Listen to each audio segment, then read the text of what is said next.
It's very good to know that that you need to be prepared to learn and prepared to need to learn. You need to be ready to accept some rejection and accept the premise that you're going to be working at this for a really, really, really long time.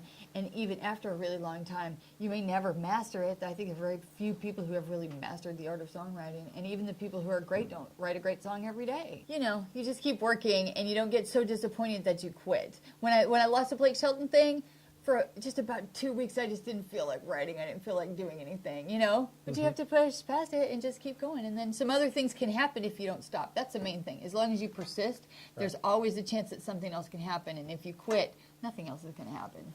That's a really good question. Friends are important to that process, partly because all your friends are always in the same position. Right? So we all understand what we're going through. So you look around and everybody that you know really well for the most part is really trying hard and maybe sometimes almost getting there, not quite, sometimes a little farther, not quite. But you see people get a little farther, a little farther, a little farther, and you just, you know, you realize that among your circle of people, everybody's working hard. You're kind of trying to break through together. It really helps to see your friends doing the same thing you're doing, first of all.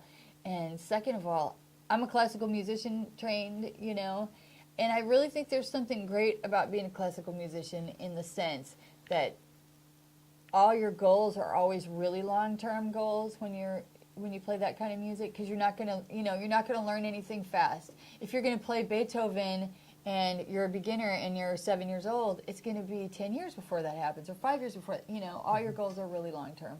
And so, you know, it was, you know, it's always hard, but it wasn't that hard in a sense to realize that if you really want to accomplish something really big, it has to, you have to be completely dedicated to it, and it's not going to come quickly. And we keep saying NSAI, but NSAI is just great because they have, not only do they have weekly meetings and a free critique service if you're a member, but all, you know, the song camps, the song posium, which is a week-long series of classes that you can go to. I mean, there's so many things coming out of NSAI. Songwriters Guild has great classes, and they meet every week, and they have, just like NSAI, they have pitch to publisher things. You know, there's so much you can learn in those kind of weekly one-on-one workshops that they give. Lots of people teach private lessons now, you know, and I think private lessons are really helpful because it's really nice. This is why when I said, you know, I took lessons with Rick Beresford and John Ems, and I did with Rick over the phone, I did with John in person, and I did with Jason Bloom over cassette tape back then. I remember those days. Remember that? Absolutely. But the thing is if you can sit down with someone for an hour, for example, in my class, it's really great. We have song critique, and I think it's really effective. But, you know, the most time anybody's going to spend on your song is 10 minutes, you know, and that's a lot. But if you have an hour to sit down with somebody, then you can ask all the questions that are, you know, you can try things out and say, well, what if I tried it this way? And then the other person can say, well, yeah, that could work. But if you go that way, then you're going to find yourself in this situation. And then how are you going to deal with that? Somebody can really start working with your thought process, because one of the things that Rick always says is that what people have to develop is their professional intuition.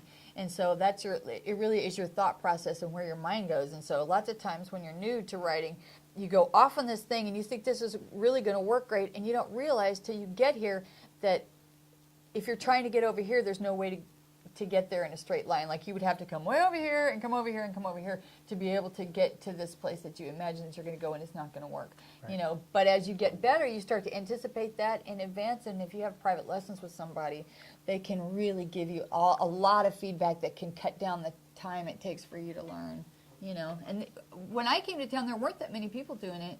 You know, there are a lot more people now. Check out MusicStartsHere.org. If you haven't seen it yet, if you haven't been connected with Doug Turner and anything that he is involved with, then you need to come to this site, because it's going to be an amazing educational jumping off point for everything that you're going to do here in Nashville. So start there, start with Doak, start with the Nashville Muse, and good luck.